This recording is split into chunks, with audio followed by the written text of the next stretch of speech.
You mentioned in your testimony that the post office is different than other areas of government, that it has to operate like a private business. You also mentioned that about 80% of the volume of first-class mail has gone down over time. Can you think of a private business where 80% of what they're, doing to make money is going down in volume that would actually increase their employees?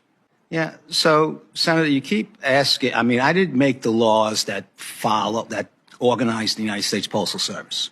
Okay. I came in, as I said, to the condition that we had, and I'm trying to fix it. Now, you exaggerate the hiring aspects. I know of no one in private practice or investors who, give advice through a corporate board who would say, you have a declining business model, we're going to increase the numbers, but then when you have a choice of hiring contractors that won't be paid the same wages or pension benefits or health care benefits that you pay your employees, you're up 190,000. You've insourced 190,000 jobs.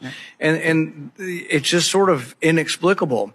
The whole point of the reform of shifting the cost, it's not really reform, it's a shell game. We just took a bunch of things that are still costs on your books and we put them on somebody else's books somewhere else in government. It's still a massive cluster in a way that the debt problem is just shifted over to another account. But in doing that, the main thing you were trying to get away from was healthcare costs and pension, right? And so if you compare a contractor or a contracted employee to a government employee, an insourced employee, and you compare the health costs and the pension costs, they're dramatically higher for insourced. So by increasing your number of people who work for the government as opposed to contractors, you're compounding the same problem. You were here with us 3 years ago saying, we can't handle all these other expenses. We need to shift them somewhere else. And so the reform package did that.